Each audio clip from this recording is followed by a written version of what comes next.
O Rio de Janeiro era a capital da República no fim do século XIX, época em que surgiram os primeiros partidos operários. Neles predominavam um vago socialismo e um sindicalismo voltado para resultados rápidos. Em outras palavras, o movimento operário carioca buscava soluções imediatas ou de médio alcance. Em São Paulo, a presença de imigrantes, principalmente italianos, era muito expressiva. Isso fez com que predominasse o anarquismo, ou pelo menos uma versão dele, o anarcossindicalismo. O que foi isso? O anarcossindicalismo foi uma corrente do movimento operário. Estados Unidos e Europa sediaram seu momento de apogeu entre as últimas décadas do século XIX e o início da Primeira Guerra Mundial. Seu objetivo era a transformação radical da sociedade e a implantação do socialismo. Nessa época, vivia-se em uma sociedade, com um mercado de trabalho em formação, praticamente desprovida de qualquer proteção ao trabalhador e com condições de trabalho extremamente duras. Por causa disso, as ideias de eliminar o Estado e todas as formas de repressão eram bem recebidas.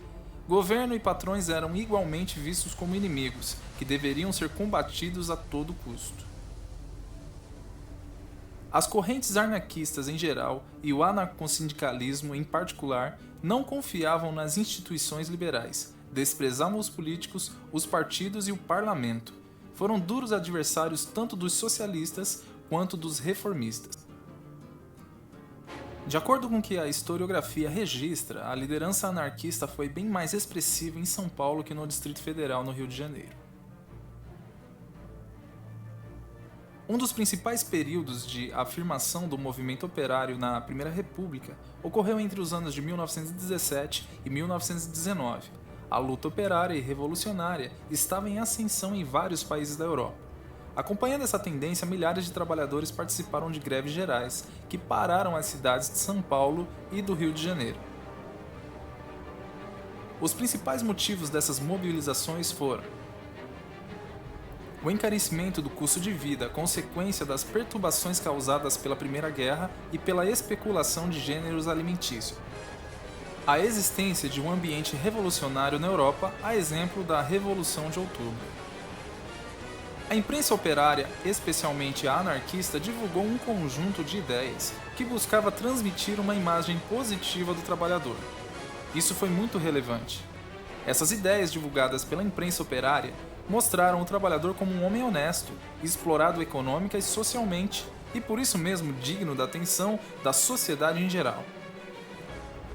Dessa forma, combatia-se a imagem dos trabalhadores difundida pelo governo e pela imprensa como anarquistas, baderneiros e terroristas. A década de 1910 foi marcada por grande perturbação nas grandes cidades brasileiras. A classe operária foi ficando mais organizada e passou a exigir mais direitos.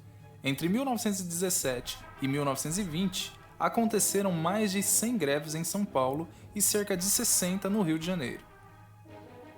A sindicalização ganhou ímpeto. A União dos Operários em Fábricas de Tecidos do Rio de Janeiro, em 1918, declarou ter 19 mil filiados.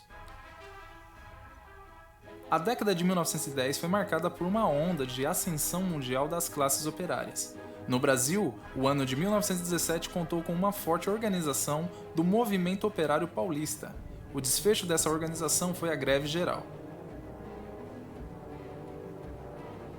O Comitê de Defesa Proletária se formou no curso da Greve Geral em 1917.